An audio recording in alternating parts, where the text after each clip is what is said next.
Snoring is the hoarse or harsh sound that occurs when air flows past relaxed tissues in your throat, causing the tissues to vibrate as you breathe. Nearly everyone snores now and then, but for some people it can be a chronic problem. Sometimes it may also indicate a serious health condition. In addition, snoring can be a nuisance to your partner. Lifestyle changes, such as losing weight, avoiding alcohol close to bedtime or sleeping on your side, can help stop snoring. Snoring can be caused by a number of factors, such as the anatomy of your mouth and sinuses, alcohol consumption, allergies, a cold, and your weight. When you doze off and progress from a light sleep to a deep sleep, the muscles in the roof of your mouth, tongue, and throat relax. The tissues in your throat can relax enough that they partially block your airway and vibrate. Snoring is often associated with a sleep disorder called obstructive sleep apnea. That is OSA. Not all snorers have OSA. OSA often is characterized by loud snoring followed by periods of silence when breathing stops or nearly stops. Eventually, this reduction or pause in breathing may signal you to wake up, and you may awaken with a loud snort or gasping sound. Like humans, dogs snore because the airflow in nasal passageways or the throat is restricted.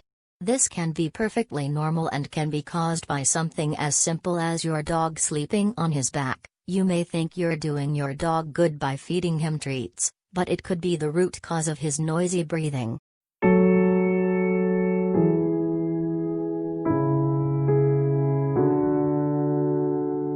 Hiccups are involuntary contractions of the diaphragm, the muscle that separates your chest from your abdomen and plays an important role in breathing. Each contraction is followed by a sudden closure of your vocal cords, which produces the characteristic hic sound. Hiccups may result from a large meal, alcoholic or carbonated beverages, or sudden excitement. In some cases, hiccups may be a sign of an underlying medical condition. For most people, a bout of hiccups usually lasts only a few minutes. Rarely, hiccups may persist for months. This can result in weight loss and exhaustion. Men are much more likely to develop long-term hiccups than are women. Other factors that may increase your risk of hiccups include mental or emotional issues such as anxiety, stress, and excitement have been associated with some cases of short-term and long-term hiccups and surgery. Some people develop hiccups after undergoing general anesthesia or after procedures that involve abdominal organs. Hiccups are usually temporary, but in rare cases, they can stick around for a while. It's usually because of damage or aggravation to the nerves connected to the diaphragm. Everything from a hair touching your eardrum to a sore throat can affect these nerves, and in more serious cases, a tumor, goiter, or cyst in the neck can damage them. Lots of species, other than humans, get hiccups too.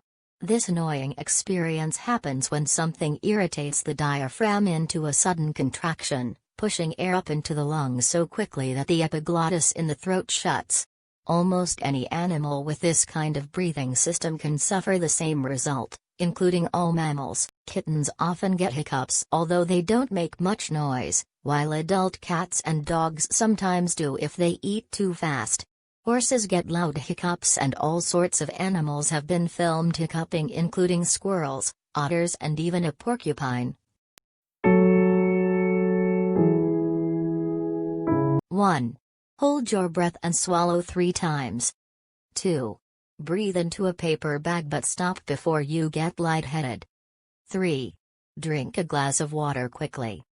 4. Swallow a teaspoon of sugar. 5. Pull on your tongue.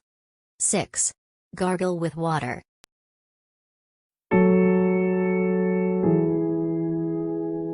Hiccups, sometimes called high coughs, are not dangerous themselves, and are rarely a sign of a health problem. However, if hiccups persist for more than 48 hours, you should see a doctor. Hiccups can be a sign of kidney failure, pneumonia, lung tumors, digestion problems, and heart attack.